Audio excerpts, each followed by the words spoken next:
ओम श्री गणेशाय नमः।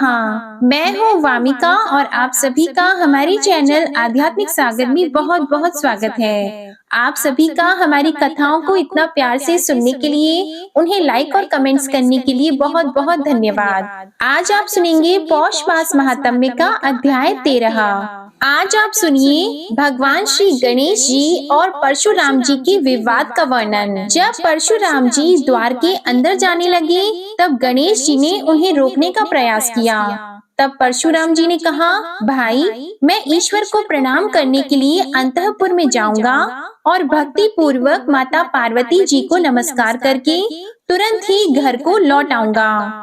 जो सगुण निर्गुण भक्तों के लिए अनुग्रह के मूर्त रूप, सत्य, दीन बंधु, आत्मा में रमण करने वाले, भक्त वत्सल और समदर्शी हैं, जिनसे मैंने नाना प्रकार की विद्याओं और अनेक प्रकार के परम दुर्लभ शस्त्रों को प्राप्त किया है, उन जगदीश्वर गुरु के इस समय में दर्शन करना चाहता हूँ। ऐसा कहकर परशुराम जी गणपति जी के आगे खड़े हो गए। इस पर श्री गणेश जी ने उनको बहुत तरह से समझाया कि इस समय भगवान शंकर और माता अंतःपुर में हैं, आपको वहां नहीं जाना चाहिए। पर परशुराम जी हट करते ही रहे। उन्होंने अनेकों युक्तियों के द्वारा अपना अंदर जाना निर्दोष बताया। यो परस्पर दोनों में वाद विवाद होता रहा। तब गणेश जी विनय पूर्वक ही परशुराम जी को रोकते रहे, पर जब परशुराम जी ने बल पूर्वक जाना चाहा, तो गणेश जी ने रोक दिया। तब परस्पर में वाग युद्ध और करताड़न होने लगा। अंत में परशुराम ने गणेश जी पर अपना फरसा उठा लिया। तब कार्तिकेय ने बीच में आकर उन्हें समझाया। परशुराम ने गणेश जी को धक्का दे दिया और वे गिर पड़े। फिर उठकर उन्होंने परशुराम को फटकारा। इस पर परशुराम ने पुनः कुठार उठा लिया। तब गणेश जी ने अपनी सूंड को बहुत लंबा कर लिया और उसमें परशुराम को लपेटकर वे घुमाने लगे। जैसे छोटी से सांप को गरुड़ ऊपर उठा लेता है, वैसे ही अपने योग बल से शिवपुत्र गणेश जी ने उनको उठाकर स्तंभित कर दिया और सप्त द्वीप, सप्त पर्वत, सप्त सागर, भूलोक, जनलोक, तपोलोक, ध्रुवलोक, शंभुलोक उनको दिखा दिए। तदंतर उन्हें गंभीर समुद्र में फेंक दिया। जब वे तैरने लगे, तो पुनः पकड़कर उठा लिया और घुमाते हुए वैकुंठ दिखाकर फिर गोलोक धाम में भगवान श्री कृष्ण के दर्शन कराए। उस समय भगवान रत्न भरणों से विभूषित होकर रत्न निर्मित सिंहासन पर आसीन थे। राधा जी उनके वक्ष स्थल से सटी हुई थी। तेज में वे करोड़ों सूर्यों के समान प्रभाशाली थे। उनकी 2 भुजाएं थीं, हाथ में मुरली शोभा पा रही थी। परम मनोहर रूप था और वे मंद मंद मुस्कुरा रहे थे। इस प्रकार श्री कृष्ण के दर्शन कराकर उनसे बारंबार प्रणाम कराया। यो संपूर्ण पापों का पूर्णतया नाश कर देने वाले इष्ट देव श्री कृष्ण के दर्शन कराकर गणेश जी ने परशुराम जी के भ्रूण हत्या जनित पाप को दूर कर दिया। यो तो पाप जनित यातना भोगे बिना नष्ट नहीं होती, किंतु परशुराम जी को थोड़ी ही भोगनी पड़ी और सब श्री कृष्ण के दर्शन से नष्ट हो गई। क्षण भर के बाद परशुराम की चेतना लौट आई और वे वेग पूर्वक भूतल पर गिर पड़े। उस समय उनका गणेश जी के द्वारा किया गया स्तंभन भी दूर हो गया। तब उन्होंने अपने अभीष्ट देव श्री कृष्ण, अपने गुरु जगत गुरु शंभु तथा गुरु द्वारा दिए गए परम दुर्लभ स्तोत्र और कवच का स्मरण किया। मुने, तदंतर परशुराम जी ने अपने अमोघ फरसे को, जिसकी प्रभा ग्रीष्म ऋतु के मध्याह्न कालिक सूर्य की प्रभा से 100 गुना थी और जो तेज में शिव के समान था, उसे गणेश पर चला दिया। पिता के उस अमोघ अस्त्र को आते देखकर स्वयं गणपति ने उसे अपने बाएं दांत से पकड़ लिया। उस अस्त्र को व्यर्थ नहीं होने दिया। तब महादेव जी के बल से वह फरसा वेग पूर्वक गिरकर मूल सहित गणेश जी के दांत को काटकर पुनः परशुराम के हाथ में लौट आया। यह देखकर वीरभद्र, कार्तिकेय और क्षेत्रपाल आदि पार्षद तथा आकाश में देवगण महान भय से भीत होकर हाहाकार करने लगे। इधर वह दांत खून से सनकर शब्द करता हुआ भूमि पर गिर पड़ा, मानो गेरू से युक्त स्फटिक का पर्वत धराशायी हो गया हो। विप्रवर उस महान शब्द से भयभीत होकर पृथ्वी कांप उठी। सभी कैलाशवासी प्राणी उसी क्षण डर के मारे मूर्छित हो गए। उस समय निद्रा के स्वामी जगदीश्वर शिव की निद्रा भंग हो गई। वे घबराए हुए पार्वती के साथ अंतःपुर से बाहर आए। मुने, उस समय गणेश जी घायल हो गए थे। उनका दांत टूट गया था और मुख रक्त से सरोबार था। उनका क्रोध शांत हो गया था और वे लज्जित होकर मुस्कुराते हुए सिर झुकाए हुए थे। उन्हें इस दशा में सामने देखकर पार्वती ने शीघ्र ही स्कंद से पूछा, बेटा, यह क्या बात है? तब स्कंद ने भय पूर्वक पूर्वापर का सारा वृतांत उनसे कह सुनाया। उसे सुनकर दुर्गा जी को क्रोध आ गया। वे कृपा परवश होकर रोने लगी और शंभू के सामने अपने पुत्र गणेश को हृदय से लगाकर बोली। सती साध्वी पार्वती ने शोक के कारण डरकर विनय पूर्वक शंभू को समझाया और फिर प्रणत होकर प्रणत की पीड़ा हरने वाले पति देव से कहने लगी। पार्वती जी ने कहा, प्रभु, जगत में सभी लोग शंकर की किंकरी मुझ दुर्गा को जानते हैं कि यह अपेक्षा रहित दासी है, उसका जीवन व्यर्थ है, परंतु ईश्वर के लिए तृण से लेकर पर्वत पर्यंत सभी जातियां समान है। अतः दासी पुत्र गणेश और आपके शिष्य परशुराम, इन दोनों में किसका दोष है, इस पर विचार करना उचित है, क्योंकि आप धर्मज्ञों में श्रेष्ठ हैं। वीरभद्र, कार्तिकेय और पार्षद गण इसके साक्षी हैं। भला गवाही के काम में झूठ कौन कहेगा? साथ ही ये दोनों भाई इन लोगों के लिए समान हैं। यूं तो धर्म निर्णय के अवसर पर गवाही देते समय सत्पुरुषों के लिए शत्रु और मित्र समान हो जाते हैं, अर्थात उनकी पक्षपात की भावना नहीं रहती, क्योंकि जो गवाह गवाही के विषय को ठीक ठीक जानते हुए भी सभा में काम, क्रोध, लोभ अथवा भय के कारण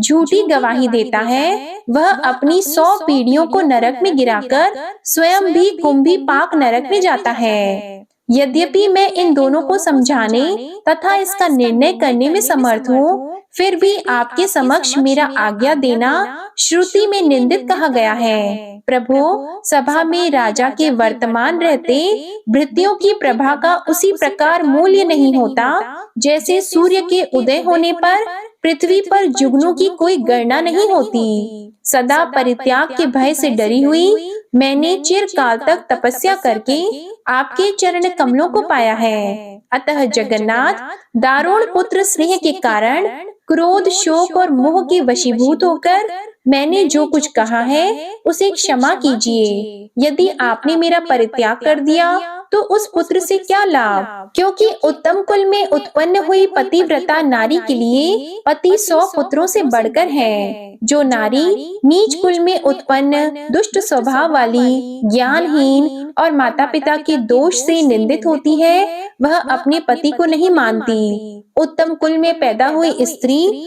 अपने निंदित, पतित, मूर्ख, दरिद्र, रोगी और जड़ पति को भी सदा विष्णु के समान समझती है। समस्त तेजस्वियों में श्रेष्ठ अग्नि तथा सूर्य पतिव्रता के तेज की 16वीं कला की समानता नहीं कर सकते।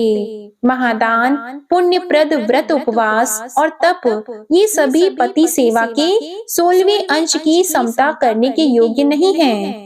उत्तम कुल में जन्म लेने वाली स्त्रियों के लिए चाहे पुत्र हो, पिता हो अथवा सहोदर भाई हो, कोई भी पति के समान नहीं होता। स्वामी से इतना कहकर दुर्गा जी ने अपने सामने परशुराम को देखा, जो निर्भय होकर शंभू के चरण कमलों की सेवा कर रहे थे।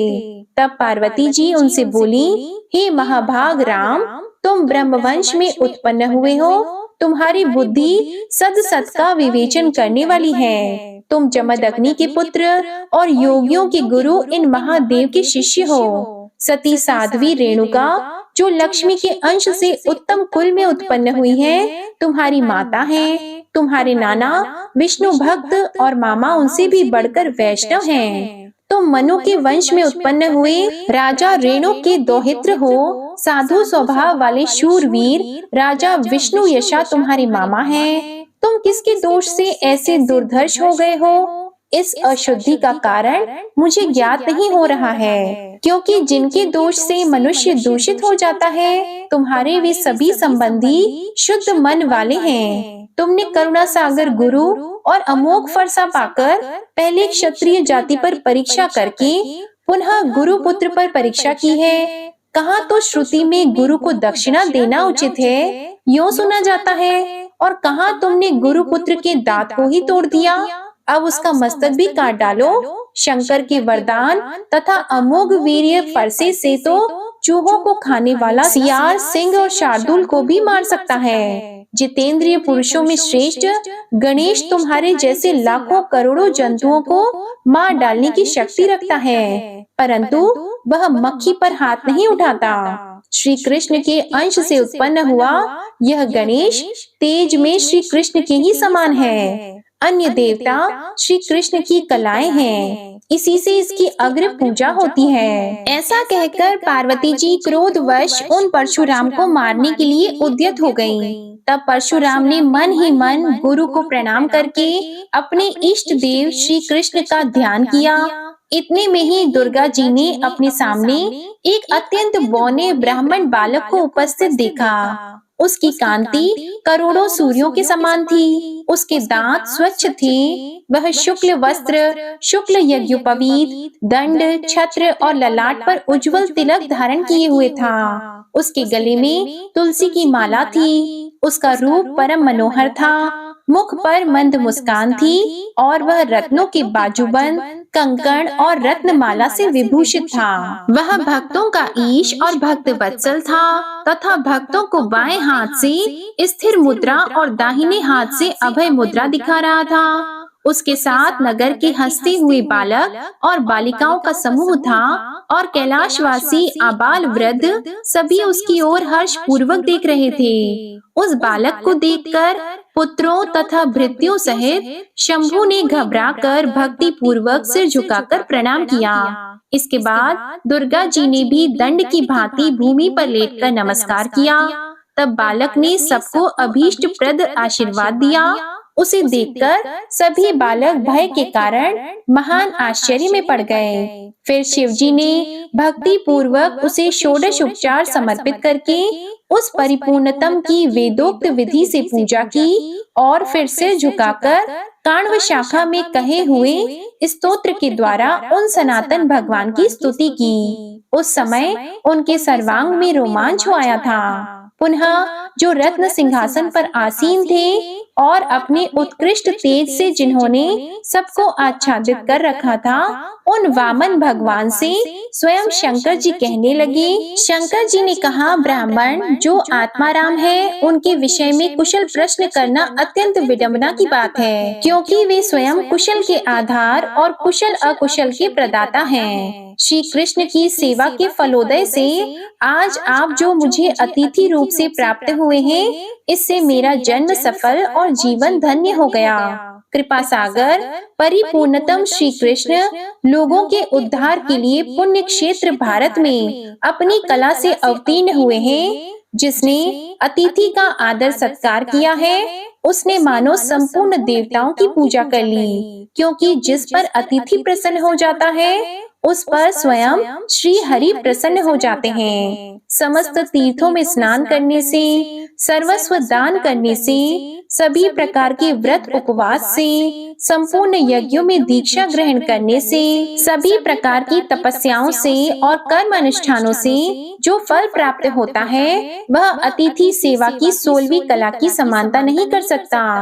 अतिथि जिसके गृह से निराश एवं रुष्ट होकर चला जाता है, उसका पुण्य निश्चय ही नष्ट हो जाता है। श्री नारायण भगवान नारद जी से कहते हैं कि शंकर जी के वचन सुनकर जगतपति स्वयं श्री हरि संतुष्ट हो गए और मेघ के समान गंभीर वाणी के द्वारा उनसे बोले, श्री विष्णु जी ने कहा, शिव जी, आप लोगों के कोलाहल को जानकर कृष्ण भक्त परशुराम की रक्षा करने के लिए इस समय मैं श्वेत द्वीप से आ रहा हूँ, क्योंकि इन कृष्ण भक्तों का कहीं अमंगल नहीं होता। गुरु के कोप के अतिरिक्त अन्य अवस्थाओं में मैं हाथ में चक्र लेकर उनकी रक्षा करता रहता हूँ। गुरु के रुष्ट होने पर मैं रक्षा नहीं करता, क्योंकि गुरु की अवहेलना बलवती होती है। जो गुरु की सेवा से हीन है, उससे बढ़कर पापी दूसरा नहीं है। अहो, जिसकी कृपा से मानव सब कुछ देखता है, वह पिता सबके लिए सबसे बढ़कर माननीय और पूजनीय होता है। वह मनुष्यों के जन्म देने के कारण जनक, रक्षा करने के कारण पिता और विस्तीर्ण करने के कारण कला रूप से प्रजापति हैं। श्री कृष्ण से बढ़कर दूसरा देवता नहीं है, गंगा के समान दूसरा तीर्थ नहीं है, और तुलसी जी से उत्तम दूसरा पुष्प नहीं है। पृथ्वी से बढ़कर दूसरा क्षमावान नहीं है, पुत्र से अधिक दूसरा कोई प्रिय नहीं है, देव से बढ़कर शक्ति नहीं है, और एकादशी से उत्तम व्रत नहीं है। शालिग्राम से बढ़कर यंत्र, भारत से उत्तम क्षेत्र और पुण्य स्थलों में वृंदावन के समान पुण्य स्थान नहीं है। मोक्षदायिनी पुरियों में काशी और वैष्णवों में शिव के समान दूसरा नहीं है। न तो पार्वती से अधिक कोई पतिव्रता है, और न गणेश जी से उत्तम कोई जितेंद्रिय है। न तो विद्या के समान कोई बंधु है, और न गुरु से बढ़कर कोई अन्य पुरुष है। विद्या प्रदान करने वाले के पुत्र और पत्नी भी निसंदेह उसी के समान होते हैं। गुरु की स्त्री और पुत्र की परशुराम ने अवहेलना कर दी है, उसी का सम्मार्जन करने के लिए मैं आपके घर आया हूँ। श्री नारायण कहते हैं, नारद, वहाँ भगवान विष्णु शिव जी से ऐसा कहकर दुर्गा जी को समझाते हुए सत्य के सारूप उत्तम वचन बोलने लगे। विष्णु जी ने कहा, देवी, मैं नीति युक्त वेद का तत्व रूप और परिणाम में सुखदायक वचन कहता हूँ, मेरे उस शुभ वचन को सुनो। हे देवी, आपके लिए जैसे गणेश और कार्तिकेय हैं, निसंदेह उसी प्रकार भृगुवंशी परशुराम भी हैं। सर्वज्ञ, इनके प्रति तुम्हारे अथवा शंकर जी के स्नेह में भेदभाव नहीं है। अतः माते, सब पर विचार करके जैसा उचित हो वैसा करो। पुत्र के साथ पुत्र का यह विवाद तो देव दोष से घटित हुआ है। भला देव को मिटाने में कौन समर्थ हो सकता है, क्योंकि देव महाबली है। वत्से, देखो, तुम्हारे पुत्र का एक दंत नाम वेदों में विख्यात है। वरानने सभी देव उसे नमस्कार करते हैं। ईश्वरी, साम वेद में कहे हुए अपने पुत्र के नामाष्टक स्तोत्र को ध्यान देकर श्रवण करो। माते, वह उत्तम स्तोत्र संपूर्ण विघ्नों का नाशक है। माते, आपके पुत्र के गणेश, एकदंत, हेरंब, विघ्ननायक, लंबोदर, शूर्पकर्ण, गजवक्त्र और गुहाग्रज, ये 8 नाम हैं। इन 8 नामों का अर्थ सुनो। शिवप्रिय, यह उत्तम स्तोत्र सभी स्तोत्रों का सारभूत और संपूर्ण विघ्नों का निवारण करने वाला है। एक शब्द प्रधानार्थक है और दंत बलवाचक है। अतः जिनका बल सबसे बढ़कर है, उन एक दंत को मैं नमस्कार करता हूँ। हे दीनार्थ वाचक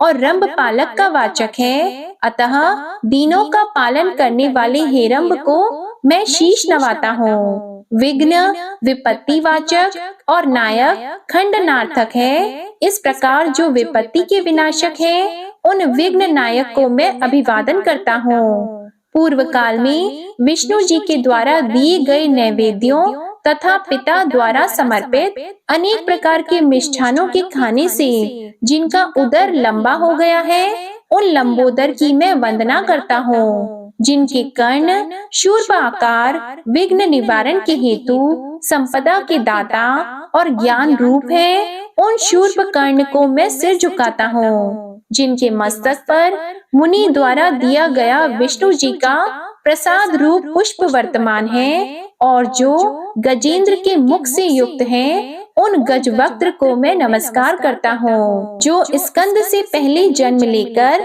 शिव भवन में आविर्भूत हुए हैं, तथा समस्त देवगणों में जिनकी अग्र पूजा होती है, उन गुहाग्रज देव की मैं वंदना करता हूँ। हे दुर्गे, अपने पुत्र के नामों से संयुक्त इस उत्तम नामाष्टक स्तोत्र को पहले वेद में देख लो, तब ऐसा क्रोध करो।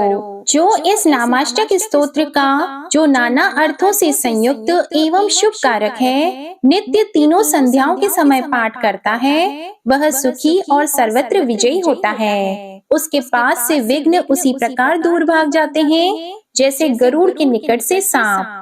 गणेश्वर की कृपा से वह निश्चय ही महान ज्ञानी हो जाता है। पुत्रार्थी को पुत्र और पत्नी की कामना वाले को उत्तम स्त्री मिल जाती है तथा महामूर्ख निश्चय ही विद्वान और श्रेष्ठ कवि हो जाता है। आज का अध्याय यहीं समाप्त हुआ। इसके आगे का वर्णन आप अगले अध्याय में सुनेंगे। अब आप सुनिए श्री गणेश चालीसा पाठ। जय गणपति सद्गुण सदन, कविवर बदन कृपाल, विघ्न हरण मंगल करण, जय जय जय गिरिजालाल। जय जय जय गणपति गणराजू, मंगल भरण करण शुभ काजू। जय जग बदन सदन सुखदाता, विश्व विनायक बुद्धि विधाता। वक्रतुंड शुचि शुंड सुहावना, तिलक त्रिपुंड भाल मन भावन। राजत मणि मुक्तन उर्माला, स्वर्ण मुकुट शिर नयन विशाला। पुस्तक पाणि कुठार त्रिशूलम, मोदक भोग सुगंधित फूलम। सुंदर पीतांबर तन साजित, चरण पादुका मुनि मन राजित। धनि शिव सुवन षडानन भ्राता, गौरी लालन विश्व विख्याता। प्रीति सेति तव चंवर सुधारी, मूषक वाहन सोहत द्वारी। कहो जन्म शुभ कथा तुम्हारी, अति शुचि पावन मंगलकारी। एक समय गिरिराज कुमारी, पुत्र हेतु तप कीन्हा भारी। भयो यज्ञ जब पूर्ण अनूपा, तब पहुँचियो तुम धरि द्विज रूपा। अतिथि जान के गौरी सुखारी, बहुविधि सेवा करी तुम्हारी। अति प्रसन्न हवे तुम वर दीन्हा, मातु पुत्र हित जो तप कीन्हा। मिलहि पुत्र तुहि बुद्धि विशाला, बिना गर्भ धारण यही काला। गणनायक गुण ज्ञान निधाना, पूजित प्रथम रूप भगवाना। अस कहीं अंतर ध्यान रूप होवे, पालना पर बालक स्वरूप होवे। बनी शिशु रुदन जब ही तुम ठाना, लखी मुख सुख नहीं गौरी समाना। सकल मगन सुख मंगल गावही, नाभते सुरन सुमन वर्षा वही। शंभु उमा बहुदान लुटा वही, सुर मुनि जत सुत देखन आवही। लखी अति आनंद मंगल साजा, देखन भी आए शनि राजा। निज अवगुण गुण शनि मन माही, बालक देखन चाहत नाही। गिरिजा कछु मन भेद बढ़ायो, उत्सव मोरन शनि तुहि भायो। कहत लगे शनि मन सकुचाई, का करि हो शिशु मोहि दिखाई। नहीं विश्वास उमा और भयहु, शनि सो बालक देखन कहयौ। पद तहि शनि दृग कोण प्रकाशा, बालक सिर उड़ गयो आकाशा। गिरिजा गिरि विकल हवि धरणी, सो दुख दशा गयो नहीं वरणी। हाहाकार मच्यो कैलाशा, शनि कीन्हो लखी सुत को नाशा। तुरत गरुड़ चढ़ी विष्णु सिधायो, काटी चक्र सो गज सिर लाई। बालक के धर ऊपर धारियो, प्राण मंत्र पढ़ि शंकर डारियो। नाम गणेश शंभु तब कीन्हे, प्रथम पूज बुद्धि निधि वर दीन्हे। बुद्धि परीक्षा जब शिव कीन्हा, पृथ्वी कर प्रदक्षिणा लीन्हा। चले षडानन भरमि भुलाई, रचि बैठ तुम बुद्धि उपाई। चरण मातु पितु के धर लीन्हे, तिनके साथ प्रदक्षिण कीन्हे। धनि गणेश कहि शिव हे हर्षि, नभते सुरन सुमन बहु बरसे। तुम्हारी महिमा बुद्धि बढ़ाई, शेष सहस मुख सके न गाई। मैं मतिहीन मलिन दुखहारी, करहु कौन विधि विनय तुम्हारी। भजत राम सुंदर प्रभु दासा, जग प्रयाग ककरा दुर्वासा। अब प्रभु दया दीना पर कीजे, अपनी शक्ति भक्ति कुछ दीजे। श्री गणेश यह चालीसा, पाठ करे कर ध्यान। नित नव मंगल ग्रह बसी, लहे जगत सन्मान। संबंध अपने सहस्त्र दश, ऋषि पंचमी दिनेश। पूर्ण चालीसा भयो, मंगल मूर्ति गणेश। श्री गणेश चालीसा समाप्त होती है। प्रेम से बोलिए भगवान श्री गणेश की जय। उम्मीद है आपको आज की कथा पसंद आई होगी। अगर पसंद आए तो हर बार की तरह आज भी वीडियो को लाइक करके चैनल को जरूर सब्सक्राइब करिएगा और कमेंट में भगवान श्री गणेश जी की जय भी जरूर लिखिएगा। ओम श्री गणेशाय नमः।